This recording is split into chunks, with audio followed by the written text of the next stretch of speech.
കൊല്ലത്ത് മത്സ്യബന്ധന ബോട്ടുകളിൽ അഗ്നിബാധയുണ്ടായിരിക്കുന്നു. 10-ലധികം ബോട്ടുകൾ കത്തിനശിച്ചു എന്നാണ് പറയുന്നത്. കായലിൽ നങ്കൂരമിട്ടിരുന്ന ബോട്ടുകൾക്കാണ് തീപിടിച്ചത്. വിശദാംശങ്ങൾ ലിജോ റോളൻസ് കൊല്ലത്ത് നിന്ന് നൽകും. അല്ലെ ലിജോ, എന്താണ് അവിടെ ഉണ്ടായത്? എപ്പോഴാണ് ഈ തീപിടുത്തം നടന്നത്? 10 ബോട്ടുകൾ കത്തി നശിച്ചു എന്ന് പറയുമ്പോൾ കാര്യമായ നാശനഷ്ടങ്ങൾ ഉണ്ടാകും.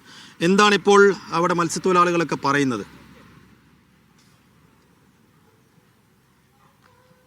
സൈഫുദ്ദീൻ, ദിവ്യ, ഈ കുരീപ്പുഴ എന്ന് പറയുന്ന സ്ഥലത്ത് കുരീപ്പുഴ പള്ളിക്ക് സമീപത്തായിരുന്നു പുലർച്ചെ 2 മണിയോട് കൂടെയാണ് തീപിടുത്തം സമീപവാസിയുടെ ശ്രദ്ധയിൽപ്പെടുന്നത്. ഉടൻ തന്നെ ആ സമീപവാസിയുടെ സമയപൂർവ്വമായ ഇടപെടൽ കാരണം അത് ഫയർഫോഴ്സിനെ അറിയിക്കുകയും ഒപ്പം തന്നെ 18-20ഓളം ബോട്ടുകളായിരുന്നു ഈ ഒരു മേഖലയിൽ കെട്ടിയിരുന്നത്. അതിൽ 10 ബോട്ടുകൾ പൂർണ്ണമായും 9 ബോട്ടുകളും ഒരു ഫൈബർ വള്ളവും പൂർണ്ണമായി കത്തി നശിക്കുകയും ചെയ്തിട്ടുണ്ടായിരുന്നു. അല്പസമയം മുൻപ് കത്തിക്കൊണ്ടിരുന്ന ആ വള്ളം പോലും ഇപ്പോൾ അത് കായലിലേക്ക്, അഷ്ടമുടി കായലിലേക്ക് മുങ്ങി താഴുകയും ചെയ്യുകയാണ്.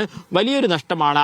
ഈ മത്സ്യബന്ധന തൊഴിലാളികളോടും ഈ ബോട്ട് ഉടമകളോടൊക്കെ സംസാരിച്ചപ്പോൾ ഒരു ബോട്ടിന് ഏകദേശം 1 കോടിയോളം രൂപ, അതിനോട് അടുത്തൊരു 80 ലക്ഷം മുതൽ 1 കോടിയോളം രൂപ വരെ ചിലവ് വരുന്നുണ്ട്.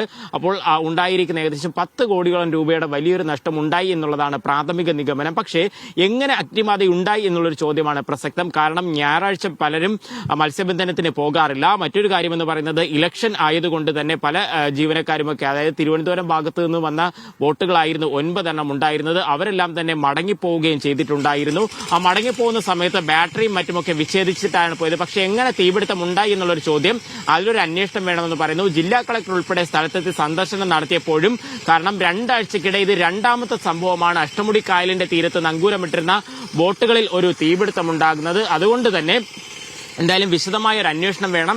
ഈ ബോട്ടുടമകൾക്കുൾപ്പെടെയുള്ള ഉണ്ടായ വലിയ നഷ്ടമാണ്, പ്രതീക്ഷിക്കാത്ത ഒരു നഷ്ടമുണ്ടായി.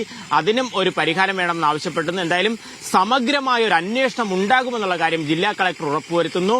നാട്ടുകാരോട് ഫയർഫോഴ്സ് സംഘം, അതായത് 10 സ്ഥലങ്ങളിൽ നിന്നെത്തിയ ഫയർഫോഴ്സ് യൂണിറ്റുകളാണ് തീ അണയ്ക്കാനുള്ള ശ്രമം ഏറെ നടത്തിക്കൊണ്ടിരുന്നത്. 6-7 മണിക്കൂർ കഴിഞ്ഞിട്ട് പോലും നിയന്ത്രിക്കാൻ കഴിഞ്ഞിരുന്നില്ല. അവസാനം കത്തിക്കൊണ്ടിരുന്ന അവസാനത്തെ ബോട്ട് പോലും കായലിലേക്ക് മുങ്ങിത്താഴുകയും ചെയ്തു. സൈഫുദ്ദീൻ.